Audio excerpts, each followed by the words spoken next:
Hi, welcome to Children in the Fields campaign's Live Thursday. My name is Kendra Mosley. I'm here with two special guests to talk about a really important topic this week, diabetes in the farm worker community in the time of COVID. So a lot of ground to cover today. We'll get started in a couple of minutes, but I wanted to first just give you all some time to log on, put your name in the chat, tell us where you're from, and also what you do, because that can help inform us and how much you may already know or not know about diabetes. And also, si habla español, una de nuestras invitadas es completamente bilingüe y ustedes pueden escribir su pregunta en la ventana de chat en español también. So I hope that helps. Espero que ayuda. So today, we'll be talking to Dr. Lois Wessel and Carolyn Johnson about farm workers and diabetes, like I said. In our work at AFOP with farm workers, we're very well aware of the high prevalence of diabetes in farm worker communities. And now, diabetes is also one of the conditions mentioned that puts one at greater risk for COVID or a worse case of COVID. So that's why we wanted to dig into that one today. Before we do, I wanted to make sure you all were aware that even though the contest is over, you all got used to me providing the weekly reminders about the contest. Even though it's over now, I do want to remind you that we'll be announcing the winners here on Facebook Live on Children in the Fields campaign on Monday, not a Thursday, on Monday, August 31st at 2 p.m. So we'll schedule that and you'll get the reminders if you click a star on that one. So don't miss it because that's where we'll be announcing it first. Also, as I say every week, if you ever have a question or if you want to be on the show, please send us a message right on here to Children in the Fields campaign and we'll respond. Thank you to everyone who's joined us every week. And also you can, if you've ever missed a live stream, you can always find them on our website at afop.org/CIF.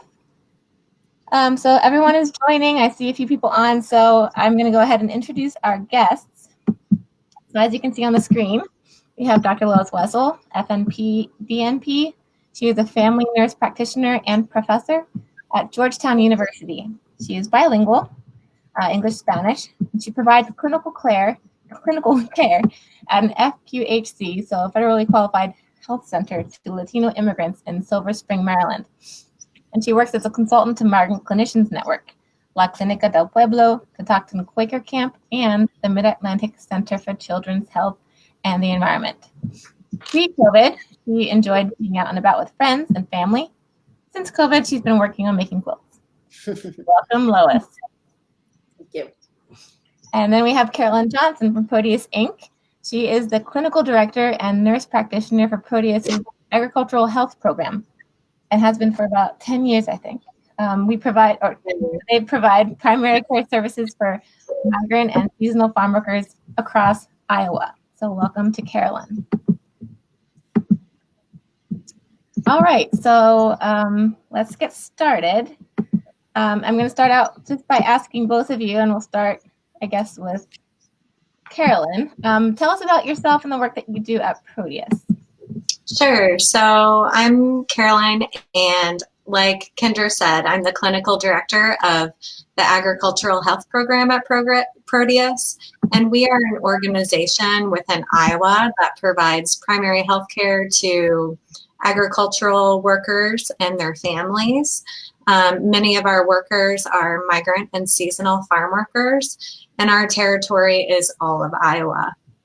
We see patients within our brick and mortar clinics, and then we do a lot of work in the camps and in the fields as well. Great. How about you, Lois? Can you tell us about yourself and the work that you do at Georgetown and elsewhere? Sure. I wear a lot of hats, but I'll try to keep it brief. I am a professor in the School of Nursing and Health Studies at Georgetown University. As part of my role at Georgetown, I work with the Mid-Atlantic Center for Children's Health in the Environment on a variety of environmental health projects. And I also work clinically, as you mentioned, at a federally qualified health center with the immigrant and refugee population. So it's a nice mix of advocacy and clinical work and teaching, and it all sort of fits together. That's wonderful. I want to remind the folks joining us, if you haven't heard me say this already, enter your name and where you're from in the chat, also what you do. And if you have any questions, go ahead and put those in right now, and then we'll answer them at the end. We welcome questions today and every day, but especially today because we have two experts on diabetes with Farmworkers here to answer the questions. So we'll go on to the next question about diabetes itself. Lois, can you give us a brief description of diabetes type 2 and its symptoms? Sure. So I think I'm glad you asked that because I think it's really easy for people to confuse diabetes type 1 and type 2. They are actually very different diseases that for a variety of reasons we lump together. But type 2 diabetes usually results from either genetics, and as many of you probably know, people who are of Hispanic or Latino origin have an increased risk of developing type 2 diabetes. But it also results from food, weight, lack of activity. And so we all have a pancreas that produces insulin. And as we eat food, the food that we eat gets digested into sugars, and we want the sugar or the energy to go into our muscles and our nerves and all parts of the body, but we don't want it in the blood. And what insulin, which is produced by the pancreas, does is it pushes the sugar to the places where it needs to go. And people who have type 2 diabetes either aren't producing enough insulin, or the insulin they produce is kind of worn out because it's been working really hard. And so it doesn't work as effectively as we'd like it to do. And as a result of that, there's too much sugar in the blood that can then cause many other medical problems, which I'm sure we'll talk about later. So just to sum it up, the risk factors include some of the food we eat, overeating, obesity, and lack of physical exercise, as well as genetic disposition to diabetes.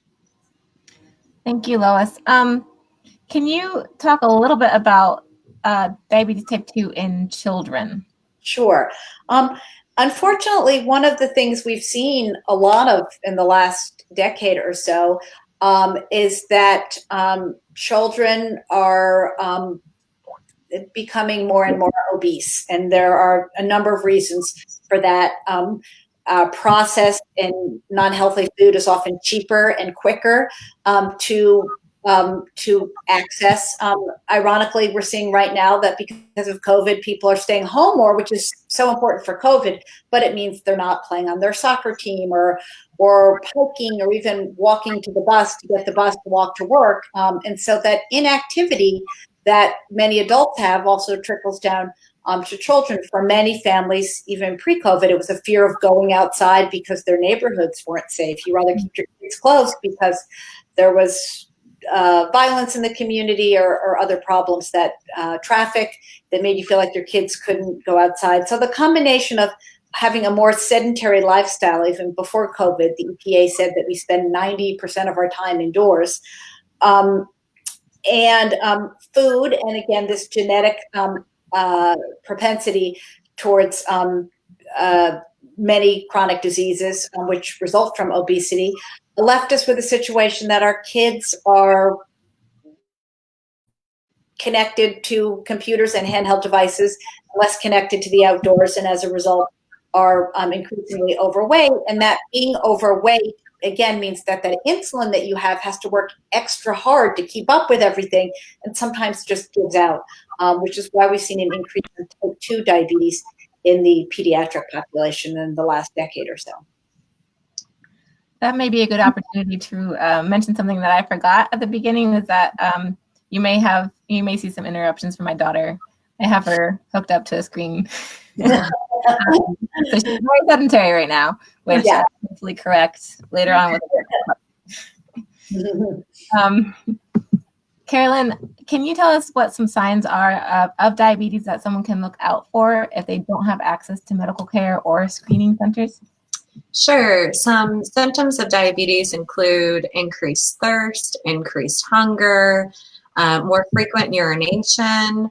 Some patients experience weight loss. You can have numbness and tingling in your hands or your feet. Vision changes, blurred vision is also common. Fatigue, increased likelihood of infection, and slower healing wounds are all symptoms of diabetes. You said weight loss. I was under the impression that it's usually weight gain, so that's an important thing to remember. Yeah, so weight gain puts you more at risk for diabetes. However, weight loss can indicate that your diabetes is out of control and your body is making ketones, which is something that happens when your blood sugar is just way too high. So not all weight loss is good, unfortunately. Interesting. Lois, did you have something to add? I remember something about no, Carolyn, I think you already mentioned it. The chance of infection goes up. Yep. Yes. Okay. So when you have an increased amount of sugar in your bloodstream, bacteria, they love sugar. So you're more at increased risk of infection when you have more circulating sugar in your blood. Good to know. I think we'll touch on that a little bit more with COVID later. So when people think of diabetes management, they'll typically imagine finger pricks and daily insulin injections. But and maybe that's out of date, what does current diabetes management entail? That question is for Lois.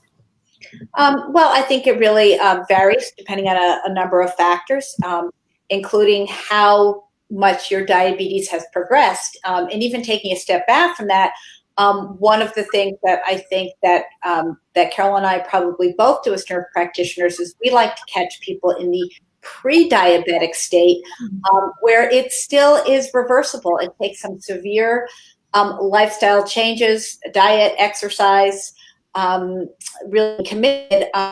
But as we as clinicians see their blood sugar creeping up or some of the labs that indicate that they are at risk of diabetes, lifestyle changes initially can really turn that around.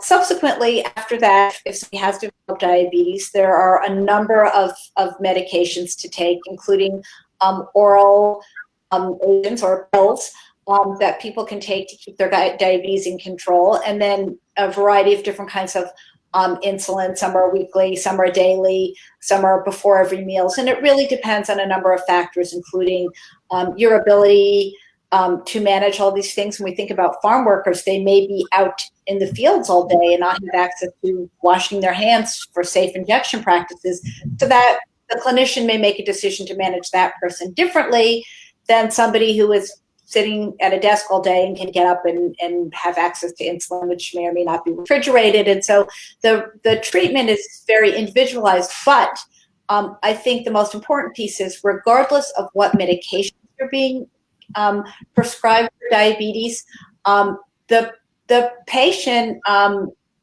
with the support, hopefully, from their clinician, their family, their community, needs to engage in exercise, healthy eating.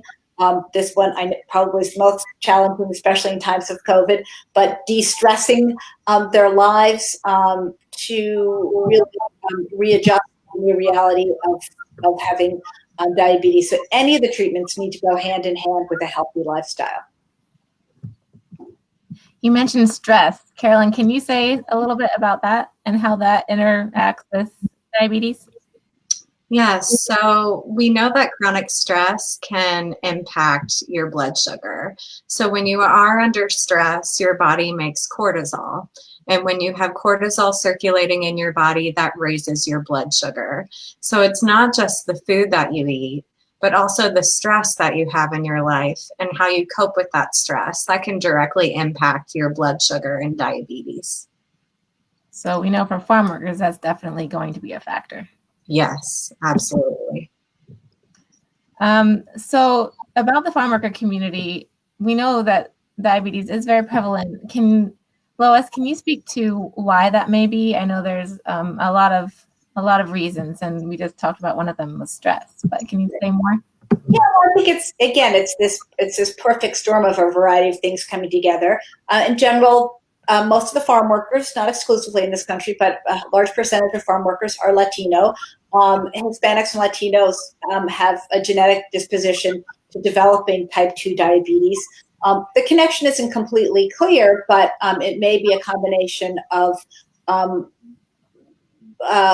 lifestyle habits that they've grown up with, as well as other genetic factors.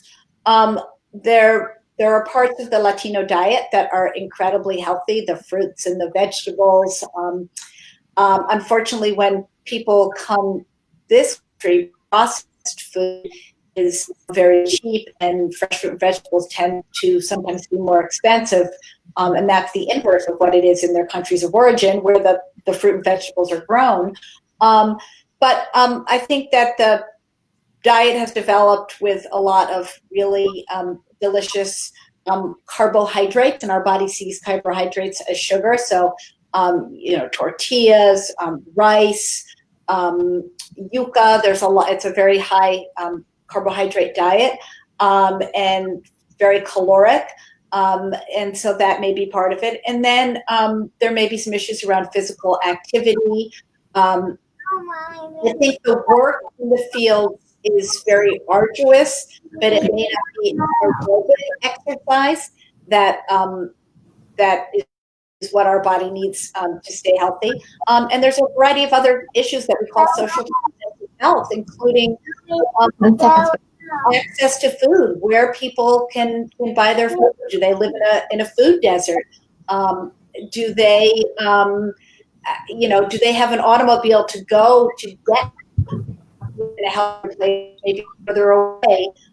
If they're working all day, honestly, the easiest thing to do on your way home from work, when you're exhausted, is to pick up a pizza or pick up McDonald's, not to come home and chop up a green salad, which does take work when you're exhausted. And so there's this combination of genetics, culture, access to healthcare. As I mentioned before, as nurse practitioners, we like to find people in that pre-diabetic stage and provide education.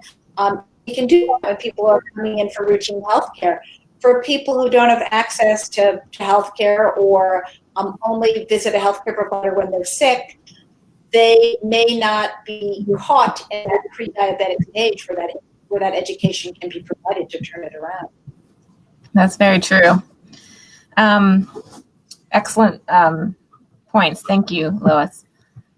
So I'd come across a study in the American Journal of Epidemiology, and I mentioned it because with the work at AFOP, we're so focused on pesticides, and in farm work, pesticides is such a huge deal. And this study found a higher incidence rate of diabetes among licensed pesticide applicators. So we can imagine that if it's true for pesticide applicators, it would be true for farm workers, since they also come into contact with pesticides on a regular basis. Carolyn, can you speak to the interplay between pesticide exposure and diabetes? Yes, so many studies have shown that exposure to pesticides contributes to the development of type 2 diabetes. And I won't get too much into the biological details here, but those exposures have been shown to increase insulin resistance. And what that means is it reduces the body's ability to use insulin to remove sugar from the bloodstream and bring it into the cell. When sugar is in the cell, it can be used as energy, but when it stays in the bloodstream, that's when it causes the most damage. So inhibiting that ability increases the chances of developing type 2 diabetes. And I believe Lois had some things to add about pesticides being endocrine disruptors too. Yeah, thanks, Caroline. So we've talked about insulin without mentioning that it is a hormone, and I'm sure there's a more sophisticated definition of a hormone, but hormones are chemicals that regulate things in our bodies. And pesticides as endocrine disruptors really change our hormonal system. And that's why we see many problems with infertility. People have been exposed to high levels of pesticides, as well as problems in maintaining a pregnancy, i.e. risk of miscarriage. But as the exposure to pesticides changes our normal and our natural chemicals in the body, one of those is insulin. And so it can affect our ability to produce insulin or make the insulin that we do produce be less effective. So definitely exposure to pesticides is one of the risk factors in development of diabetes. So I'm definitely starting to see why this is a major issue in the farm worker community, like everything all at once. So what can farm workers do to prevent diabetes if it's caught early enough? Carolyn, you can go first. Okay. So there are small changes that we can make that will make a huge impact on our risk for diabetes. And I've seen many patients where the one thing they do is eliminate sugary beverages from their diet. And that can be the difference between having diabetes and not having diabetes. So really changing from sugary beverages to water can have the biggest impact. Drinking black coffee instead of coffee with cream and sugar, that can take some time to get used to the taste, but that also can have a great impact on diabetes and the amount of insulin required, or even having to have insulin at all after removing those things. Aerobic exercise is something that's very important. Most of our farm workers are working very hard all day, but it's not necessarily aerobic exercise that gets your heart rate up and decreases the amount of sugar circulating in your bloodstream. Also, again, I'll bring up the impact of stress and using therapy as a way to work through trauma and utilizing strategies to decrease stress. Those things can have such an impact on what is going on inside of our body.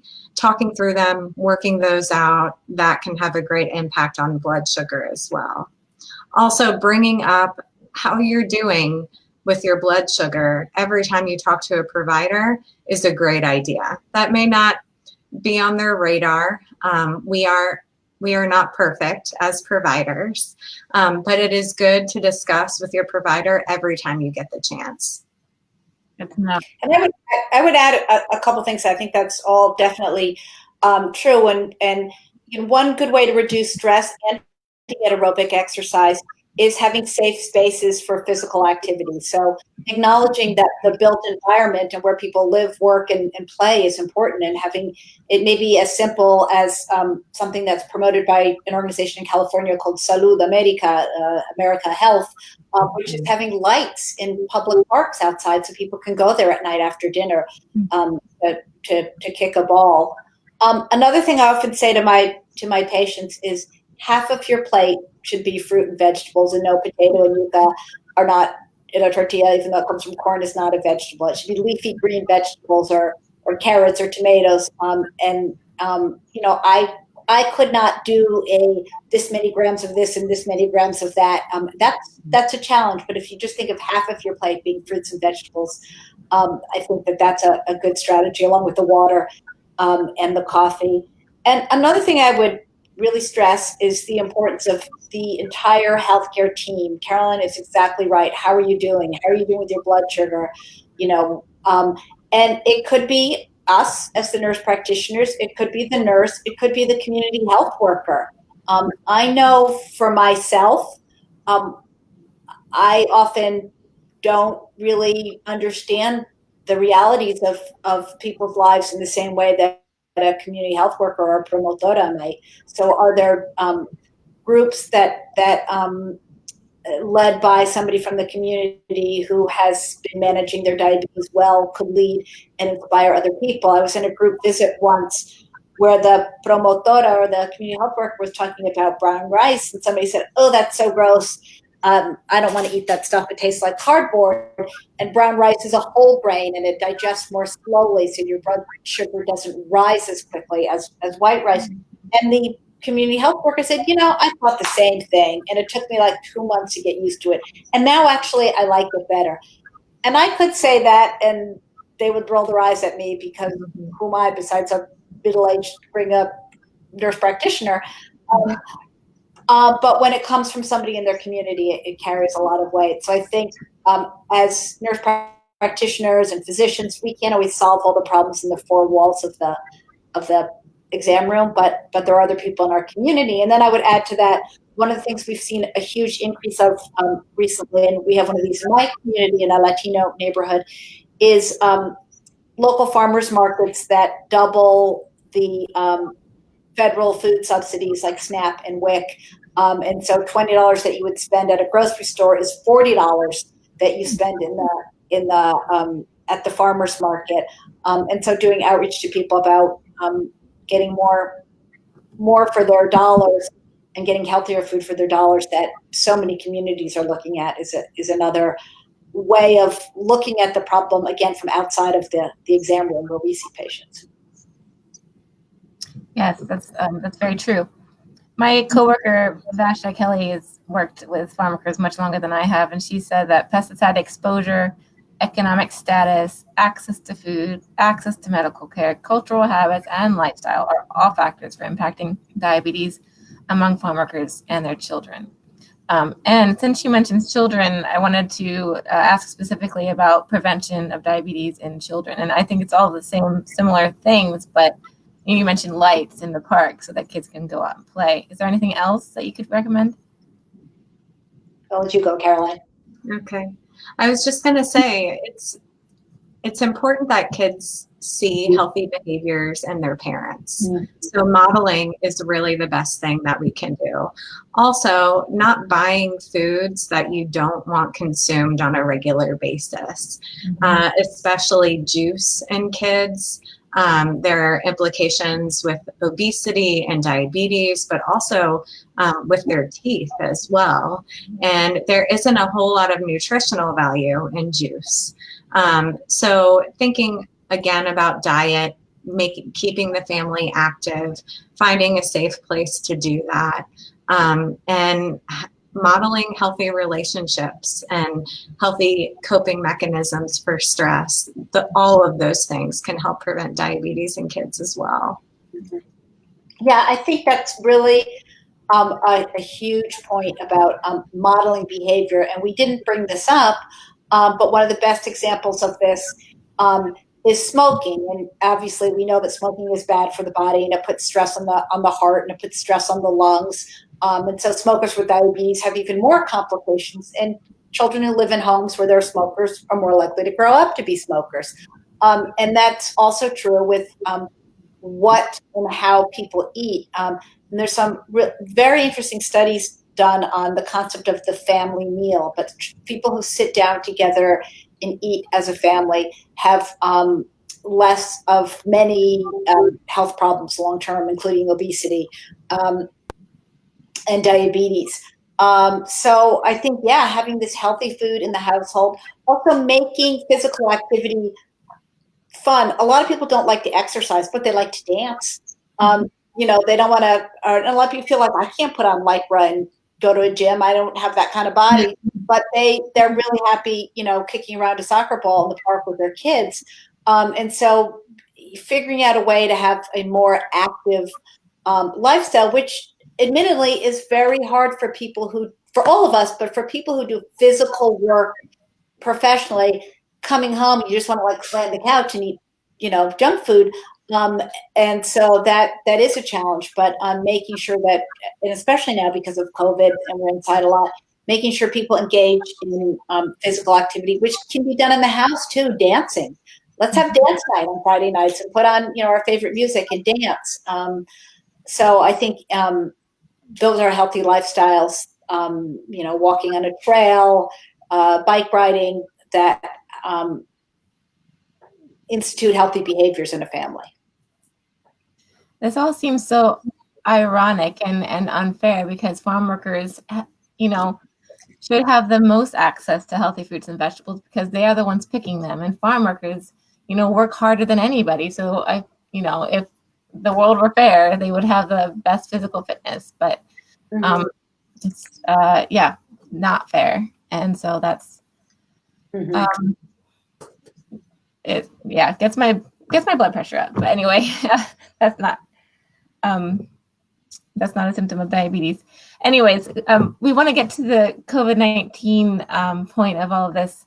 And just because, so a lot of things that we've been talking about, like exercise, I mean, right now people are discouraged from gathering in groups, and that a lot of exercise involves sport, and like playing in teams, and that right now is not encouraged. And so there's a lot of things right now that make diabetes maybe even more likely, the higher sedentary, more sedentary habits and things like that. So let's talk a little bit about that, about also the comorbidity there of diabetes and COVID. Why is that? Maybe Lois, could you start with that? Sure. I mean, I think that there's a variety of things here, including the fact that, as we know, agricultural workers are really on the front line, and they're the ones who have been producing our food during this whole crisis and working closely together with limited protections by their employers and having to go to work. They certainly can't telecommute. But as Caroline mentioned earlier, when you have uncontrolled diabetes, the blood sugar makes you more prone to any kind of infection, whether it's viral or bacterial. These viruses and bacteria, they love sugar, just like we do. I think added to that, as you mentioned, people are staying indoors, and they're also stress eating, or stress baking. So that's certainly adding to the lack of an active lifestyle. And then I think the biggest issue has really been lack of sufficient access to medical care, whether it is COVID testing, contact tracing. People are living in these, tight communities with families, not a lot of room to spread out. Let's just say in a family, the mom's working in one field, the dad's working in meat processing. They're both exposed to a lot of people at work, and they come home and they're living with cousins. And, you can see how exponentially people are exposed without decent testing or contact tracing or personal protective equipment. And so again, it's all these things coming together are really affecting people who ironically should be the most protected, in addition to healthcare workers and bus drivers and teachers, because they're the ones who are producing the food that we eat. Exactly. Caroline, do you have anything to add? Yeah, I think COVID has really magnified many disparities in our country. Health disparities, those are huge. Access to healthcare, access to healthy food, but also workers' rights. Many of these workers do not have paid time off. And if you become ill and have a choice between going to work or staying home and taking care of yourself, if it is a matter of feeding your family or not, that's an easy choice for many, many workers. Mm-hmm. So I think that is something that we have been working hard on in our organization to really work with the growers to offer these things. Also, they work in very close spaces. We're coming into harvest season where most of the work is going to be indoors now instead of out in the fields. So we have an even greater risk there. Mm-hmm. There's also been a lot of misinformation in the Latino community ever since the beginning of COVID, and a lot of mistrust with the public health departments for testing within immigrant communities. So all of these things are contributing to a greater risk of COVID and risk of complications, because many times people who are positive are either working until they're absolutely exhausted and to the point where they need to go to the hospital, or they they don't even know that they have it, and they are spreading it to other workers while they go to work because they are considered essential. Mm-hmm. So even when you test positive for COVID, you are encouraged to still go to work and wear a mask because you're essential. Mm-hmm. So all of these things are contributing to this problem that we have right now. And then just on an individual level, when your blood sugar is higher, that can contribute to electrolyte imbalances. When you have electrolyte imbalances, your body doesn't oxygenate as well, and you can have trouble breathing. And all of that contributes to increased need of oxygen if you do have COVID, and sometimes being put on a ventilator, which is something we absolutely want to avoid. Also, circulating sugar can contribute to inflammation. Massive inflammatory responses land people in the hospital when they have COVID too. Mm-hmm. So all of these things are related. All of these things are challenges that we are facing every day in our population. But we're doing hard work. We're learning more every day, and we'll never stop fighting the fight to keep everyone healthy and safe and out of the hospital. Since you mentioned your organization, I will go ahead and I think is it ProteusInc.com. Yep. I'm going to put that website up for everyone to see if you want to go visit. Proteus, I didn't mention at the beginning, but we work very closely because they are a member of our association at AFOP. We're very proud of the work that they do, and I believe they're our only member that provide medical services as in addition to the job training and safety training services that most of our members, if not all of our members, provide. So we are very proud of Proteus. And you're mentioning all these things that are best practices for diabetes, and it just occurred to me that acting early and acting aggressively to prevent diabetes is like the same approach that we need for COVID. And in migrant camps and among farm worker communities, we've heard some reports of farms that don't want testing because they don't want to be that farm that has an outbreak. But if they don't have testing, it's going to become an outbreak. So testing is really key to controlling and eradicating, or at least minimizing the outbreak as much as possible. So it's the only way. And testing, of course, has its own challenges, like the delay in getting results and whether or not you have enough. So, Kendra, I think it might be Caroline, might be Proteus Inc.net. Oh, sorry about that. All right, buddy. Thank you, Lois. I tried that one, it didn't work, and then I found the other one. Thank you. Thank you. We have a few questions from the audience, but first, I think I had one more. The health insurance thing is really key here because most farm workers, the majority of farm workers don't have insurance. So how can diabetic farm workers afford medication without the insurance?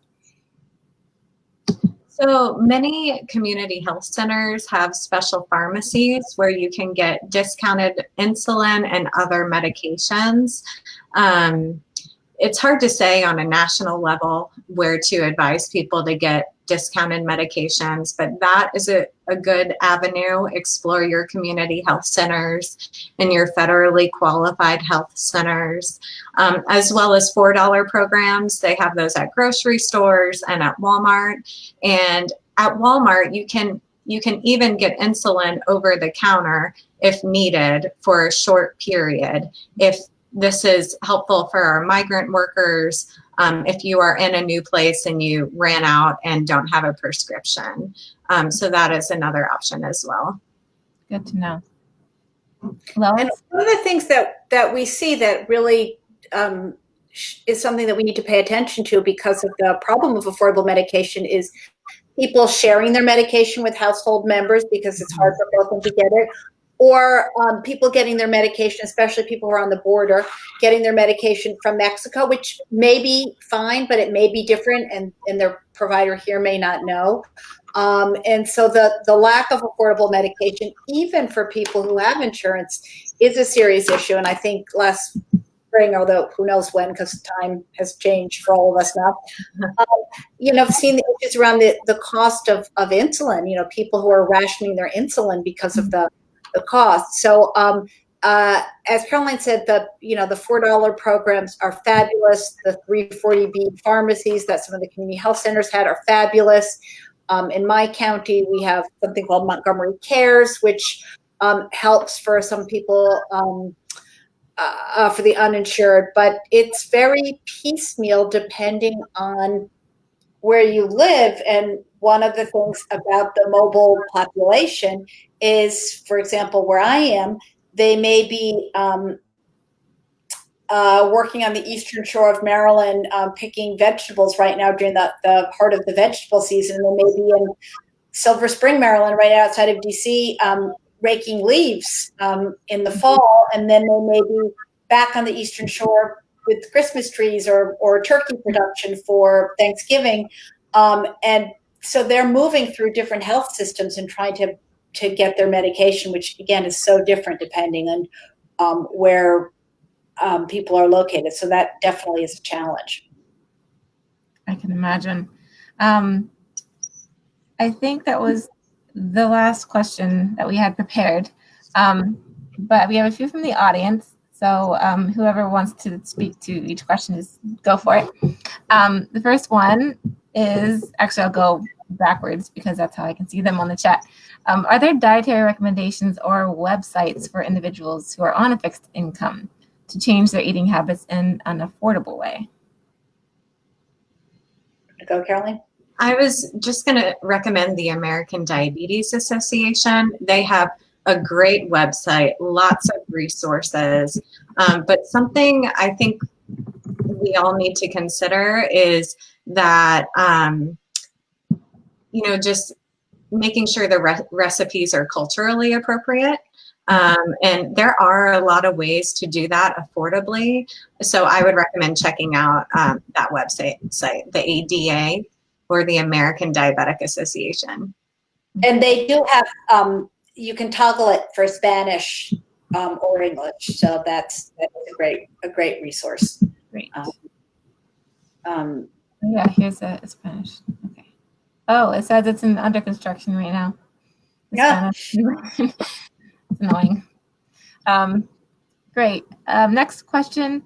Diabetes management in children requires monitoring and in some cases lots of labs and medication. Is there assistance for farm worker families to assist with the cost and access? I mean, again, it's really regional. So if the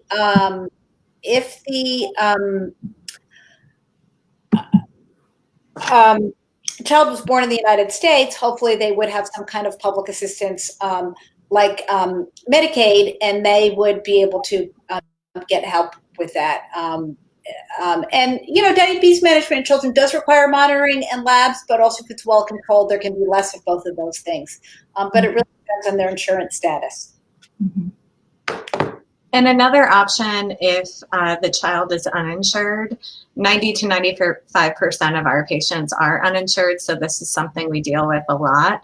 If the child has type 1 diabetes, or even I could see if they have type 2 diabetes, this could be considered an emergent condition, and so you may be able to qualify for emergency Medicaid within the state to get those things covered. Good to know. Is there a website, or if they just... Like Lois said, it varies state to state, and that whole process is different state to state. And, this may not be helpful to a lot of farm worker families who live rurally because, again, transportation is a barrier to access to healthcare. But I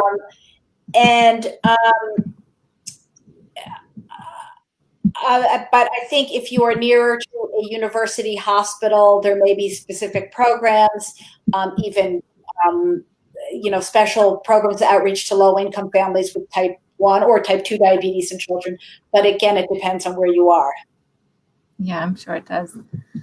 I wish there was one fix for everybody. That would be ideal. Universal healthcare. What's that? Universal healthcare might be a start.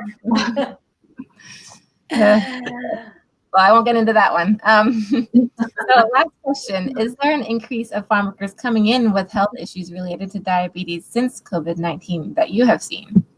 And you can both answer that since you work with, since you're in different regions. So I can answer for what we're seeing in Iowa. I am finding that there are less workers arriving to work this summer than most summers. And an interesting thing, we see a lot of H-2A workers in Iowa, our organization does. And when they come, the employers are required to provide food for them while they are here. And one problem that we have in our camps is workers arrive and they are given water, they're given well water. And this upsets their stomach every year. So the other option that they are given is soda. So in the field every day, the only thing that they have to drink that won't give them diarrhea is soda.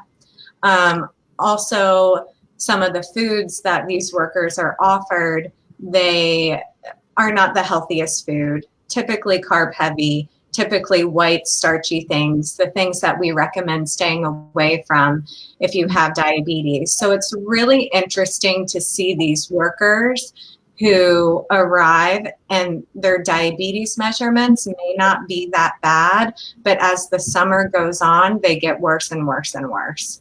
And then they go back to Mexico and they get better because they have more access to fresh fruit and vegetables.